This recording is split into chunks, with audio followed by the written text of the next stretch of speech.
Pilih kasih. Kata itulah kita sematkan untuk hukuman yang didapat oleh Timnas Indonesia, guys. Kita tahu FIFA baru aja menjatuhkan denda kepada PSSI sekitar 400 juta dan juga pengurangan atau bisa kita bilang pembatasan di tribun utara dan selatan. Pokoknya di tribun belakang gawang itu dibatasi, dikurangi kisaran 15%.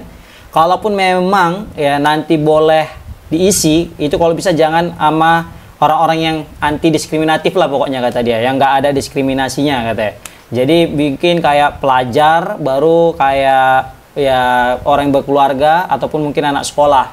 Jadi kayaknya FIFA memantau Timnas Indonesia ini melakukan tindakan diskriminasi saat lawan Bahrain kemarin.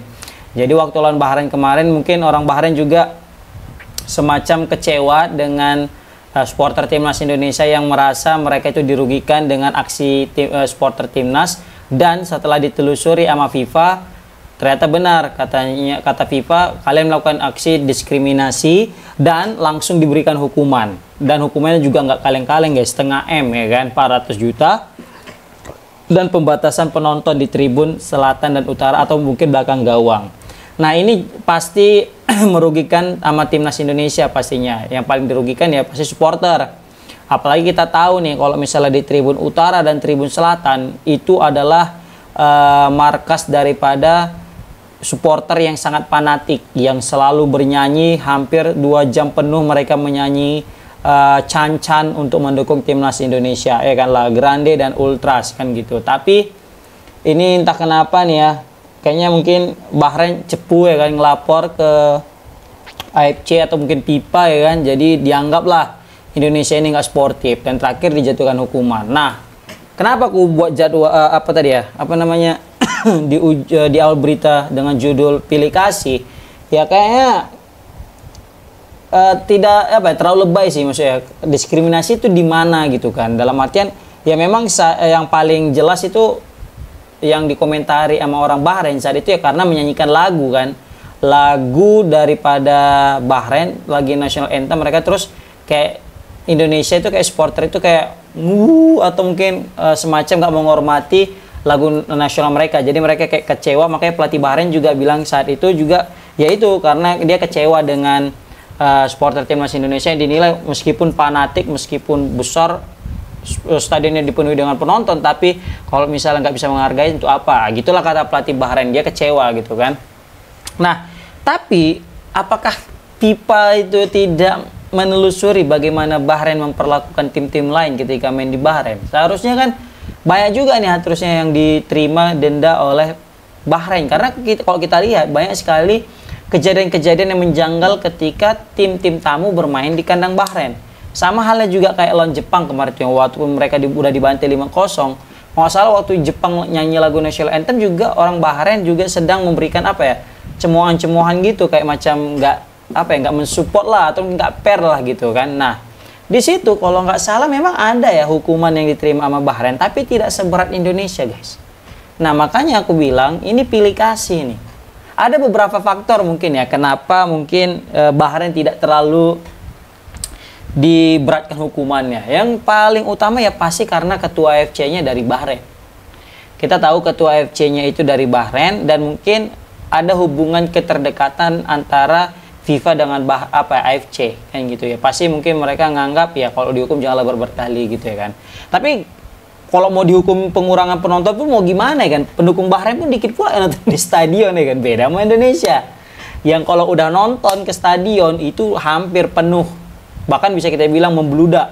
Bahkan di luar stadion juga gila penuh kali kan. Nah makanya Pak Arya juga bilang, anggota PSSI kan, pemilik Sada Sumut, bahwasanya FIFA itu udah resmi menjatuhkan hukuman. Nah jadi hampir 500 miliar. Nah aku juga nggak tahu ini apakah masih bisa banding apa enggak gitu kan. Tapi kayaknya nggak banding lagi sih ini kan. Kalau banding ya kan lumayan tribun di belakang gawang itu tetap bebas gitu ya kan, tidak lagi dikategorikan untuk orang-orang yang anti diskriminasi seperti itu guys. Ya tapi kalaupun memang nanti udah ketuk palu, memang udah kayak gini nggak bisa lagi diganggu gugat, ya udah nggak masalah juga sebenarnya pelajar ataupun orang berkeluarga di belakang. At least at least ya mereka juga tetap mengikuti koreografi atau mungkin bisa kita bilang cancan yang sering ditawarkan sama warga supporter yang di gawang utara maupun gawang selatan seperti itu, ya kan? Ya setidaknya makin penuh aja stadion lah, yang penting terisi aja daripada kosong gitu kan. Ya nggak mesti juga lagi ikut-ikut lah, yang penting duduk aja, yang penting rame pakai baju merah terus mendukung support gitu ya kan. Kalau gol teriak, kalau enggak gol ya teriak juga gitu. Seperti itu guys. Pasti ini juga mengundang pro dan kontra. Nah, di sini juga banyak yang menyayangkan kenapa ini bisa terjadi, hanya gitu doang kok, kan gitu ya kan. Mana buktinya kata netizen.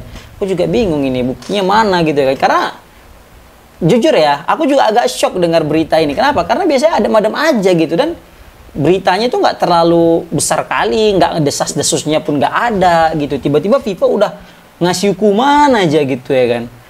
Aku pikir gara-gara dekat lah Jokowi sama Pak Erick Thohir dengan FIFA aman-aman aja gitu ya. Rupanya kena ikop ya, kena hukum gitu bah. Waduh. Banyak juga yang ngomen netizen nih, wah lah cie Bahrain ngadu katanya. Aduh. Ini apa mungkin gara-gara ini ya? Mungkin ada yang kemarin tuh di Ultras ya kalau nggak salah ya. Yang kayak gambar joker gitu kan, mungkin itu diskriminasinya, atau mungkin yang gara-gara nyanyi kemarin ya gitu. Kalian guys yang tahu di tentang bentuk pelanggaran pelanggaran yang kita buat itu mungkin bisa kalian komen di kolom komentar ya. Kira-kira diskriminasi apa yang kita buat ke Bahrain sehingga itu kita bisa dijatuhkan hukuman 400 juta loh, sama membatasi tribun utara dan selatan. Ini berat sebenarnya. Memang kalau 400 juta untuk level timnas mungkin nggak seberat kali lah. Tapi kalau untuk level klub tadi mungkin cengap-cengap 400 juta gitu kan. Tapi ya duit tetaplah duit kan, sayang juga nih 400 juta. Terus bisa mereka untuk tiket pesawat ke Jepang, atau mungkin ketika nanti nyewa-nyewa hotel atau akomodasi lah untuk timnas Indonesia kan. Tapi tau lah netizen kan, ada aja komennya dia bilang, aduh 400 juta kecil lah, utang-utang klub-klub Liga 1 kan banyak itu kata ya, yang denda-denda klub itu kata. Udahlah, wewang. Nah, kalau mau diskriminasi lagi, lebih ke diskriminasi Cina lagi kemarin itu kan. Waktu banyak supporter kita datang ke stadion Cina di Qingdao sana, bendera sendiri pun nggak boleh dikibari kalau nggak salah. Baru penonton juga didikitkan kali, kan diletak paling pojok atas. Terus juga kita kena fans kita itu kayak kena intimidasi sama fans-fans Cina gitu. Nah sekarang itu kok nggak diusut juga gitu ya kan, nggak boleh ngibarkan bendera dan sebagainya. Waduh. Padahal ya waktu di Bahrain lagu Indonesia Raya juga dibuin itu, gitu ya kan.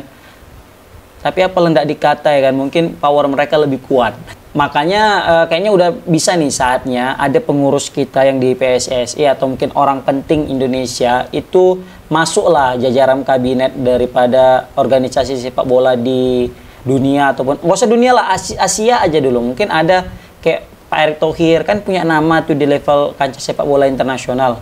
Setidaknya dia tuh masuk ke jajaran AFC, apalagi kalau misalnya jadi ketua AFC deh gitu kan, keren gitu. Jadi kayak kita punya power, punya suara gitu. Apalagi kalau kita berada di level FIFA, mungkin jadi anggota komite atau apa gimana gitu, jadi di FIFA kan. Jadi setidaknya kita lebih dipandang, dan kalaupun mungkin ada desas-desus atau mungkin isu-isu atau mungkin apa bisa ditangkali gitu ya kan. Bisa dibasmi dan dicari solusi gitu guys. Tapi aku takutnya nih ya. Taulah warga-warga Indonesia ini kan. Kalau dibilangin makin dibuat nanti. Takut kan gara-gara kayak gini makin dibuat pula nanti ya kan. Jangan ya. Jadi untuk supporter-supporter yang mungkin yang udah emosi dan kesal, mungkin bisa ditahan emosi dan kekesalannya. Aku paham dengan emosi dan kekesalan kalian, tapi mohon untuk tidak memberikan dampak yang lebih buruk lagi kepada timnas ke depannya. Kan? Tapi aku yakin ini kayaknya ada standar ganda nih. Sik. Enggak, aku udah yakin tetap mendukung Ultras kita dan juga La Grande yang sudah bersusah payah memberikan tampilan Korea yang luar biasa, dan juga bisa kita bilang dukungan yang gak ada habisnya. Banyak duit pasti yang udah mereka keluarkan, banyak tenaga, pikiran ya. Tetap kita dukung apapun ceritanya. Walau ya sanksi ini mungkin sebagai formalitas bahwasanya ada aduan dari pihak Bahrain kan. Jadi kayak FIFA biar nampak kerja dibuatnya lagi gitu ya kan. Udahlah. Ini nggak tahu nih, entah Cina juga ini yang mendukung laporan Bahrain ya kan. Iya, biar kayak Cina dapat keuntungan juga deh, biar minta bantuan ke FIFA, biar dikurangi penonton di timnas, biar nggak meriah kali di timnas Indonesia itu ya kan. Aduh. Nah ini nih jawaban untuk orang-orang yang bilang Indonesia anak kesayangan FIFA. Mana ada? Tengoklah, ada hukum juga ya kita. Aduh. Oke lah guys, komen di kolom komentar guys, gimana pendapat kalian tentang baru ini ada juga netizen yang komen nih, karma dari sanksi iuran yang berlebihan. Astagfirullah. Apaan sih gitu lah kan. Tapi tau lah netizen nih ada aja. Oke, komen di kolom komentar guys, gimana pendapat kalian tentang hukuman yang diberikan FIFA kepada timnas Indonesia. Assalamualaikum warahmatullahi wabarakatuh.